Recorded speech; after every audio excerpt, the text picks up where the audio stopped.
Wifi के बारे में पढ़ा कि आखिर जो हैकर्स होते हैं वो वाईफ़ाई को हैक कैसे करते हैं और हम अपने वाईफ़ाई को सेव कैसे कर सकते हैं। तो मेनली जो हैकर्स होते हैं वो मतलब एक एडाप्टर का यूज़ करते हैं। वो एडाप्टर का यूज़ इसलिए करते हैं क्योंकि जो हमारे नॉर्मल लैपटॉप वगैरह होता है उसमें मतलब एक ही डिवाइस कनेक्ट हो सकता है, तो ज़्यादा जो नेटवर्क है उसको मॉनिटर नहीं कर सकते। अगर ज़्यादा को मॉनिटर नहीं करेंगे तो ज़्यादा डेटा नहीं मिलेगा, इसलिए वो एक अलग से एडाप्टर का यूज़ करते हैं और वो लगा देते हैं और बहुत सारे जो नेटवर्क होते हैं सबको ऑब्जर्व करते हैं, उनका डेटा लेते हैं और वही उनका काम होता है।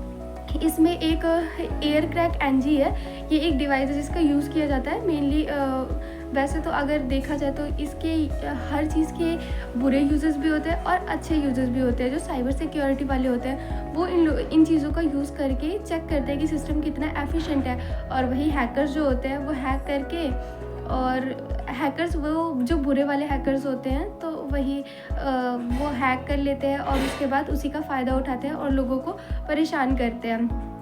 जो वाईफ़ाई होता है उसमें एक SSID होता है और एक BSSID होता है। SSID यानी सर्विस सेट आइडेंटिफायर। इसमें मेनली ये होता है कि अगर हम वाईफ़ाई पे जो हम जाते हैं तो वहाँ पे जो बहुत सारे नेटवर्क के नाम दिखाते हैं, लाइक एयरटेल 5G बहुत सारे करके, तो वो सारे SSID होते हैं यानी वाईफ़ाई का नेटवर्क का नेम होता है। और BSSID क्या होता है, ये मेनली जो होता है जो वाईफ़ाई का हार्डवेयर एड्रेस होता है उसे हम BSSID बोलते हैं। BSSID यानी बेसिक सर्विस सेट आइडेंटिफायर। तो हर एक अब यहाँ पे जो है कि SSID बहुत सारे डिवाइसेस का सेम हो सकता है, यानी बहुत सारे वाईफ़ाई लगे हुए हैं उनका हम नेम सेम रख सकते हैं, लेकिन उनका BSSID यानी हार्डवेयर एड्रेस हमेशा अलग होगा। जैसे अब मान लीजिए 2 घर है, एक मेरा घर हो गया, एक बगल वाला घर हो गया, हम भी शुक्ला वो भी शुक्ला, तो दोनों के घर का नाम हो सकता है शुक्ला हाउस, लेकिन एड्रेस और ज़मीन तो अलग अलग होगा ना, यानी एड्रेस यानी मेरा ज़मीन अलग उनका ज़मीन अलग।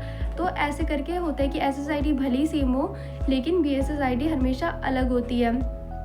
कई बार हम मॉल वगैरह में जाते हैं तो वहाँ पे बहुत सारे वाईफ़ाई लगे होते हैं, तो उनका SSID सेम होता है यानी सभी वाईफ़ाई का नेम सेम होता है, लेकिन कई बार वो पासवर्ड भी सेम रख देते हैं लेकिन उनका BSSID अलग होता है। तो ऐसे इस केस में क्या होता है कि अगर ना मतलब हम वाईफ़ाई का नेम डालते हैं, पासवर्ड डालते हैं, तो वहाँ पे उस केस में जिसका पासवर्ड मतलब जिसका स्ट्रेंथ स्ट्रॉन्ग होगा तो वो वाला हमसे कनेक्ट हो जाएगा।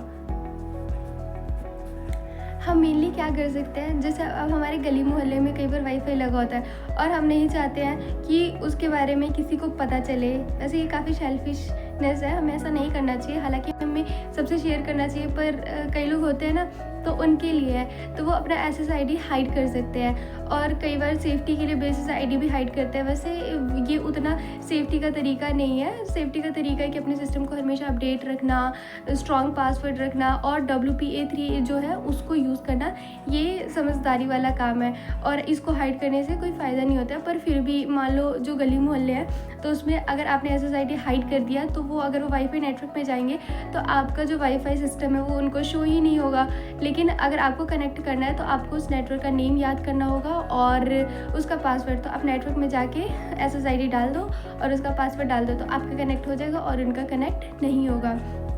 कई बार क्या होता है अगर हम पब्लिक एरियाज़ में जाते हैं जैसे कि रेलवे स्टेशन, बस स्टैंड या फिर कहीं भी, तो वहाँ पे हमें फ्री वाईफ़ाई मिलता है। कई बार नेटवर्क ऐसे लगा होता है और हम उसे कनेक्ट कर लेते हैं और अपना काम करने लग जाते हैं, लेकिन कई बार वहाँ पे भी हमें अलर्ट रहने की ज़रूरत है, क्योंकि अगर किसी हैकर ने मतलब आपका वाईफ़ाई हैक कर लिया तो बहुत सारे डेटा आपका ले सकता है और डेटा चला गया तो उससे काफ़ी लॉस भी हो सकता है। अब मान लीजिए आपके बैंक का पासवर्ड वगैरह, ईमेल आईडी अगर उसके पास चली गई और इम्पोर्टेंट जो पिन वगैरह चला गया तो आपका सारा पैसा रफा दफा।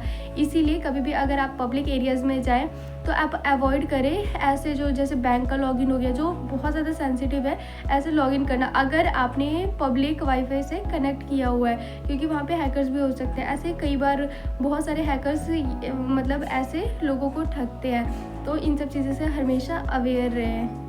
धन्यवाद।